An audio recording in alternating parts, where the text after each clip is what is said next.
নমস্কাৰ শ্ৰদ্ধাৰ অসমবাসী ৰাইজ মই ৰাজ্য দলৰ কাৰ্যকৰী সভাপতি কবীন্দ্ৰ চেতিয়া ফুকন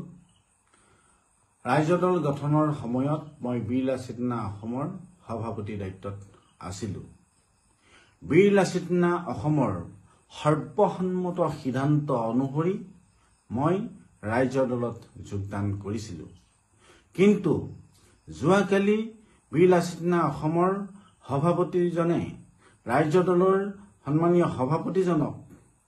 যি ধৰণৰ অপমানসূচক বাক্য প্ৰয়োগেৰে সমালোচনা কৰিছে এই কাৰ্যত মই আশ্চৰ্য প্ৰকাশ কৰাৰ লগতে মোৰ প্ৰতিক্ৰিয়া প্ৰকাশ কৰিব বিচাৰিছো ৰাজ্য দল গঠনৰ সময়ত ইয়াৰ আদৰ্শ কি হ'ব ইয়াৰ কৰ্মপন্থা কি হ'ব ইয়াৰ সংবিধান কেনেকুৱা ধৰণৰ হ'ব আৰু ইয়াৰ নাম পৰ্যন্ত বীৰ লাচিত সেনা অসমৰ পূৰ্ণ সমৰ্থন আছিল ৰাজ্যৰ দলে প্ৰগতিশীল আঞ্চলিকতাবাদী জাতীয়তাবাদৰ পোষকতা কৰে কিন্তু বীৰ লাচিত সেনা অসমৰ সন্মানীয় সভাপতিজনে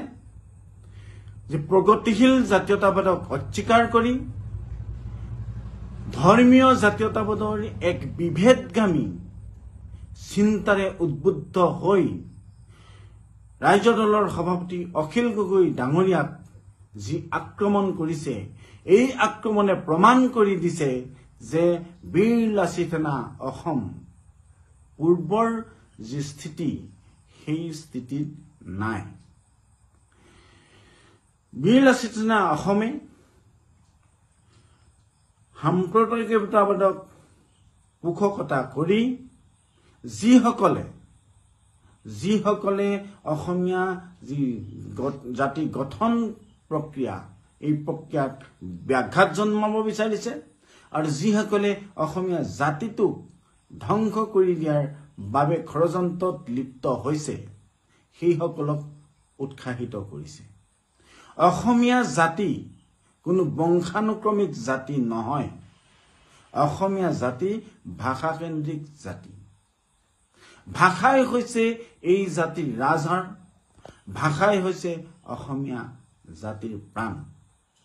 এই ভূখণ্ডলৈ যিসকল মানুহ প্ৰব্ৰজিত হৈছে সেইসকলৰ যিসকলে অসমীয়া ভাষা আৰু সংস্কৃতিক আপোন কৰি লৈছে অৰ্থাৎ অসমীয়া জাতি গঠন প্ৰক্ৰিয়াৰ লগত নিজকে সংপৃক্ত কৰি লৈছে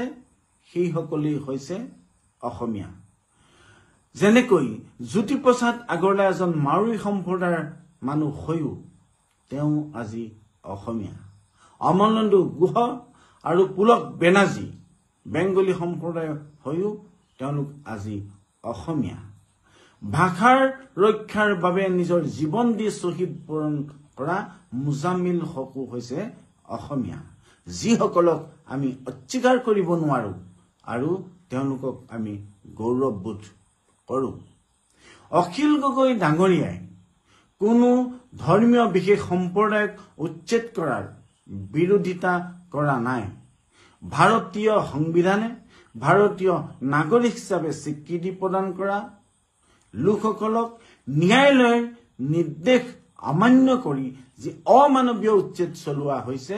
এই উচ্ছেদৰ হে বিৰোধিতা কৰিছে মোৰ আহ্বান যে বিদেশী চিনাক্তকৰণৰ ক্ষেত্ৰত কোনো ধৰণৰ ধৰ্মক প্ৰাধান্য নিদি হিন্দু মুছলমান যি ধৰ্মই নহওক লাগে যিসকল বিদেশী তেওঁলোকক বিতৰণ কৰিবৰ বাবে অসমত এখন গণসংগ্ৰাম গঢ়ি তুলিবলৈ জাতীয়তাবাদী প্ৰতিটো শক্তিক আহ্বান জনাইছো ধন্যবাদ জয় অসম